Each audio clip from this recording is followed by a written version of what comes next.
तो आज की इस वीडियो में हम हैज, हैव और हैड इनके बारे में पढ़ने वाले हैं और इनको हम बेसिक से लेकर एडवांस लेवल तक देखेंगे। यहाँ पर हम इनका प्रयोग जो है, जैसे हैज हैव का प्रयोग नाउन के साथ कैसे करते हैं, बीन के साथ कैसे करते हैं, टू के साथ कैसे करते हैं, ये सारी चीज़ हम देखने वाले हैं। ठीक है, तो चलिए मैं आपको कुछ की पॉइंट्स बता देता हूँ जो कि हम इस वीडियो में कवर करने वाले हैं। तो देखिए यहाँ पर हम देखेंगे कि हम हैज हैव के बाद नाउन कब लगाते हैं। हिंदी का वो कौन सा सेंस होगा जहाँ पर हमें हैज हैव के बाद नाउन को लगाने की जरूरत पड़ेगी। उसके बाद हम देखेंगे कि हैज हैव के बाद हम वर्ब की थर्ड फॉर्म कब लगाते हैं और जब वर्ब की थर्ड फॉर्म लगेगी तो इसका क्या सेंस निकलेगा। ठीक है, इसी तरह से हैज हैव के बाद बीन का प्रयोग हम क्यों करते हैं। इसी तरह से यदि कोई मॉडल वर्ब है उसके साथ आपने हैव देखा होगा, जैसे would have, should have, could have, may have, might have, इस तरह से देखा होगा। तो आखिर हम मॉडल वर्ब के साथ हैव का इस्तेमाल क्यों करते हैं, तो ये सारी चीज़ों को हम आज की इस वीडियो में कवर करेंगे। इसको हम हैज हैव और हैड इन तीनों के साथ देखेंगे। ठीक है, तो एक छोटा सा डाउट था जो बच्चों को क्लियर होना बहुत जरूरी है कि हैज और हैव ये किस किस के साथ यूज होते हैं। तो देखिए यहाँ पर मैंने लिखा हुआ है हैज।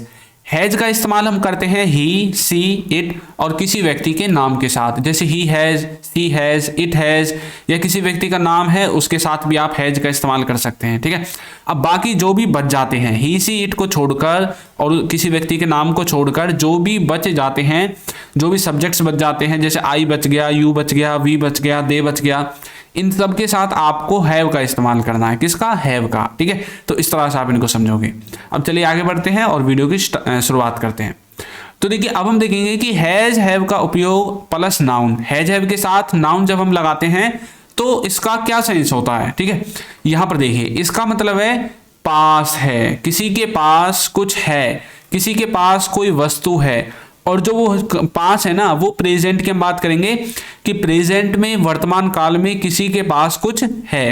ठीक है, स्ट्रक्चर देखिए, स्ट्रक्चर में सबसे पहले सब्जेक्ट लिखना है, फिर हैज या हैव, इन दोनों में से कोई एक आएगा, डिपेंड करेगा आपका सब्जेक्ट क्या है। यदि ही, सी, इट है तो हैज आएगा और उसके अलावा कुछ और है तो हैव आएगा।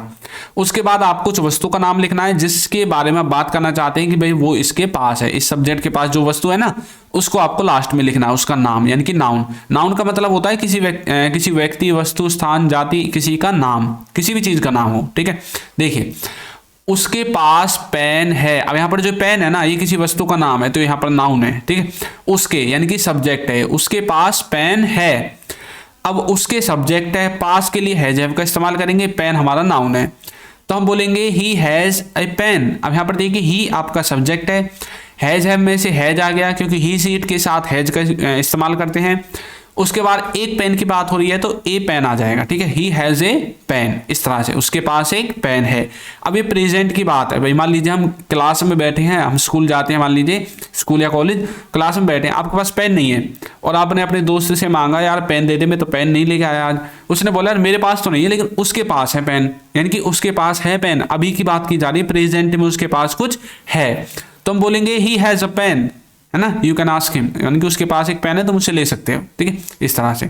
नेक्स्ट देखिए, मेरे पास कार है, मेरे पास कार है, या फिर उसके पास कार है, जो भी आपको बोलना है तो बोलोगे आई हैव ए कार।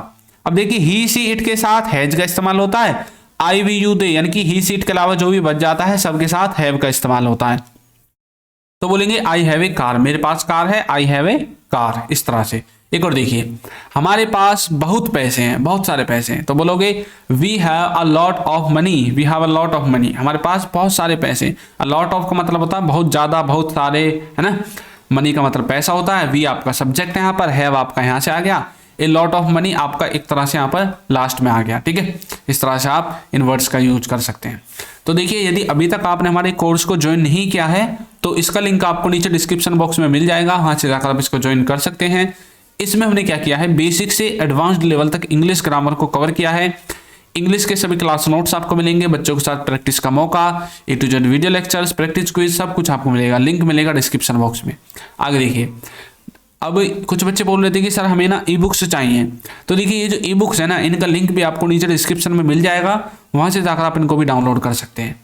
अब हम देखेंगे कि हैज हैव के साथ हम वर्ब की थर्ड फॉर्म का इस्तेमाल कब करते हैं, और जब भी वर्ब की थर्ड फॉर्म का इस्तेमाल करेंगे तो इसका क्या क्या सेंस निकल सकता है। तो देखिए जब हम वर्ब की थर्ड फॉर्म का यूज करेंगे हैज हैव के साथ तो इसका मतलब होगा चुका है लिया है। ये चुका है लिया है का क्या मतलब है? इसका मतलब है कि कोई काम या तो शुरू हो चुका है या खत्म हो चुका है। कोई काम शुरू हो लिया है या खत्म हो लिया है। प्रेजेंट तक कोई काम खत्म या शुरू हो गया है या हो चुका है, उनमें हम हैज हैव के साथ वर्ब की थर्ड फॉर्म का इस्तेमाल करेंगे। देखिए ये जो V3 होती है ना, ये ज़्यादातर उन एक्शंस में यूज होती है एक तरह से, यदि वो पैसिव में नहीं है तो जो मतलब ज़्यादातर फिनिश हो लिए है ना, इस तरह से आप इसको समझ सकते हैं। अब देखिए कैसे इसका जो स्ट्रक्चर होगा, उसमें सबसे पहले सब्जेक्ट, फिर हैज हैव के बाद वर्ब की थर्ड फॉर्म आएगी। और आप तो ये जानते ही हैं कि सबसे लास्ट में जो अदर वर्ड्स हैं, ऑब्जेक्ट वगैरह, वो तो लास्ट में आते ही हैं, तो जरूर नहीं है कि उसको मैं लास्ट में स्ट्रक्चर में लिखूं। जो भी बच जाता है वो लास्ट में आपको लिख देना है, ठीक है। एक चीज और, आपका हैज हैव प्रेजेंट के परफेक्ट टेंस में भी यूज होता है ना, आपने देखा होगा प्रेजेंट परफेक्ट में। एग्जाम्पल देखिए, वह चला गया है, वह चला गया है, तो बोलेंगे ही हैज गॉन, वह चला गया है, ही हैज गॉन। ही आपका सब्जेक्ट है, हैज इसलिए आ गया क्योंकि ही के साथ हैज लगता है, और गो की थर्ड फॉर्म आ गई गॉन, ही हैज गॉन, वह चला गया है। इस तरह से आप इसका इस्तेमाल करेंगे। एक और देखिए, मैंने खा लिया है, तो बोलेंगे I have eaten, I have eaten, मैंने खा लिया है। अब मान लीजिए कि आपसे आपकी मम्मी बोल रही है कि भाई आपने खाना खा लिया, आप बोलोगे हाँ मैंने खाना खा लिया। अब देखिए हमें ये कैसे पता चलेगा कि यहां पर हैज हैव ही आएगा? जो भी ऐसे काम है जो प्रेजेंट से जुड़े हुए हैं, प्रेजेंट से, वर्तमान काल से जुड़े हुए हैं। अब आपकी मम्मी ने पूछा आपसे, भाई आपने खाना खा लिया, आपकी मम्मी ने कब के बारे में पूछा? अभी के पूछा कि आपने अब तक खाना खाया है या नहीं खाया है, प्रेजेंट को लगाकर बात की गई है। अब बोलोगे हाँ मैंने खा लिया, यस, मतलब आपने बोला कि हाँ मैंने खा लिया है, ठीक है। तो आई हैव ईटन, मैंने खाना खा लिया है। आगे देखिए, उसने देख लिया है, तो बोलोगे सी हैज वॉच्ड। सी सब्जेक्ट है, हैज आपका सी के साथ आता है, और वॉच की थर्ड फॉर्म यहाँ पर लगा दी गई है। उसने देख लिया है या फिर वो देख चुका है, दोनों तरह से आप बोल सकते हैं। उसने देख लिया है, वो देख चुका है, दोनों का एक ही मतलब है।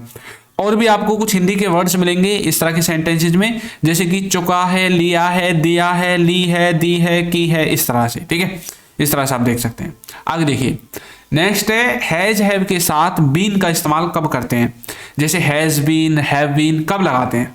तो देखिए, जब आप हैज हैव के साथ बीन का इस्तेमाल करेंगे तो सबसे पहले तो आपको ये श्योर हो जाना है कि ये जो सेंटेंस है ना, ये दो तरह से हो सकता है। या तो ये प्रेजेंट परफेक्ट कंटिन्यूअस हो सकता है, या फिर ये पैसिव वॉइस में है, प्रेजेंट परफेक्ट का पैसिव वॉइस, ठीक है। और यहां पर देखिए, यदि ये पैसिव वॉइस है प्रेजेंट परफेक्ट का, तो इसका मतलब होगा कि कोई काम किया जा चुका है या फिर कोई काम हो गया है, ठीक है। कोई काम किया जा चुका है या फिर किसी काम को कोई काम हो गया है। इस तरह से आप इसका इस्तेमाल करेंगे। स्ट्रक्चर में अब ये पैसिव है, तो आप जानते हैं पैसिव का मतलब होता है कि हम उसमें सब्जेक्ट पर जोर ना देकर ऑब्जेक्ट पर जोर देते हैं, और जिस पर भी हमें फोकस करना है उसको हम आगे लिखते हैं। सब्जेक्ट पर फोकस करना है तो सब्जेक्ट को आगे लिखेंगे, ऑब्जेक्ट पर फोकस करना है तो ऑब्जेक्ट को आगे लिखेंगे। उसके बाद हैज हैव लिखेंगे, फिर बिल लिखेंगे और वर्ब की थर्ड फॉर्म लिखेंगे। देखिए, दूध बेचा जा चुका है, दूध को बेचा जा चुका है। अब देखिए फोकस किस पर है? दूध पर, भाई दूध को बेचा जा चुका है, ठीक है। अब यहाँ पर ये तो नहीं बताया गया ना दूध को बेच कौन रहा है, किसके द्वारा बेचा गया, नहीं बताया गया ना। यानी कि जो काम को करने वाला है सब्जेक्ट, उस पर फोकस ना करके ऑब्जेक्ट पर फोकस किया गया है। ऑब्जेक्ट है दूध, तो बोलेंगे the milk has been sold.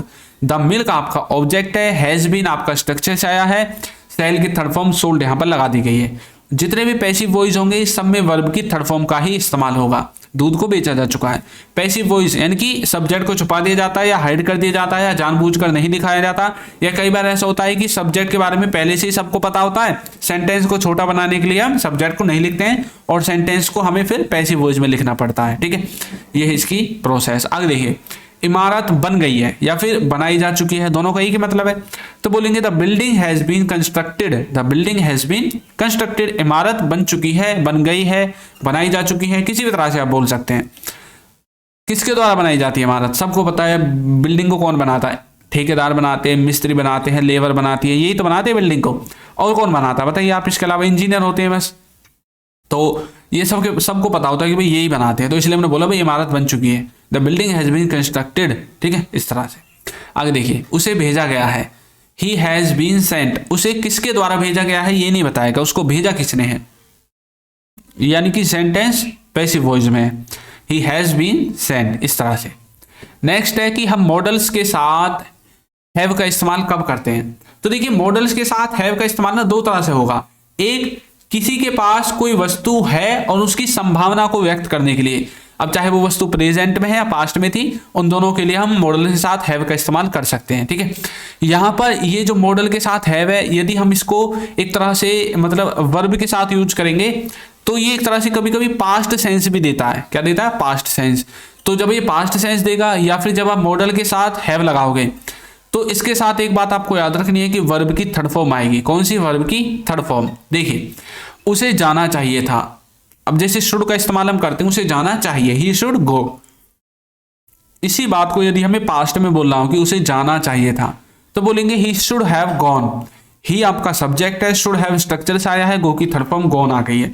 He should have gone, उसे जाना चाहिए था। एक और देखिए, हम जा सकते थे तो बोलेंगे we could have gone, we could have gone. ठीक है, इस तरह से। एक और देखिए, हम देख सकते थे, वी मे हैव वॉच्ड। इस तरह से आप मॉडल के साथ हैव का इस्तेमाल कर सकते हैं। आपको समझ में आया मॉडल के साथ हैव का इस्तेमाल कैसे करते हैं? अब हम थोड़ा हैड को समझते हैं।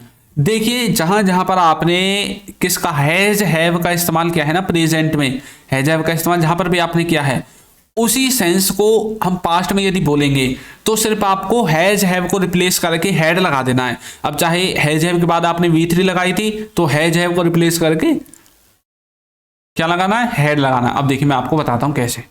यहां पर देखिए, सबसे पहले यहां पर देखिए, हैज हैव के बाद यदि आपको नाउन लगाना है तो प्रेजेंट का सेंस देगा। यदि आप हैड लगाओगे हैज हैव के स्थान पर और नाउन लगाओगे तो ये पास्ट का सेंस देगा कि किसी के पास कोई वस्तु थी।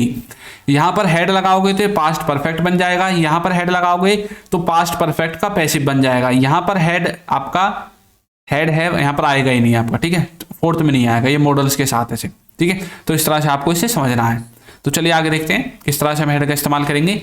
हैड का इस्तेमाल जब हम वर्ब की थर्ड फॉर्म के साथ करेंगे तो इसका मतलब होगा कि कोई काम किया जा चुका था, मतलब कोई काम हो चुका था किसी सब्जेक्ट के द्वारा, या फिर किसी काम को कर लिया गया था। ठीक है, ये दोनों सेंस निकलेंगे। स्ट्रक्चर देखिए, सबसे पहले सब्जेक्ट, फिर हैड और फिर वर्ब की थर्ड फॉर्म आएगी। जैसे कि वह चला गया था तो बोलेंगे he had gone, he had gone. आगे देखिए, वह खा चुका था तो बोलेंगे he had eaten, he had eaten. तो इस तरह से किसी ने कोई काम कर लिया था पास्ट में, वहां पर आप हैड का इस्तेमाल करेंगे। तो मैं अब आपकी प्रैक्टिस के लिए आपको एक सेंटेंस देता हूं, वह खेल लिया होगा, वह खेल लिया होगा। इसको आपको कमेंट करके बताना है कि इसकी इंग्लिश क्या होगी। तो आपको ये वीडियो कैसी लगी है जरूर बताइएगा, और यदि अभी तक आपने हमारे चैनल को सब्सक्राइब नहीं किया है तो चैनल को सब्सक्राइब कर दीजिए, वीडियो को लाइक कर दीजिए और एक अच्छा सा कमेंट करना बिल्कुल ना भूलें। और हमारा जो कोर्स है उसका लिंक आपको नीचे डिस्क्रिप्शन बॉक्स में मिल जाएगा। Thank you.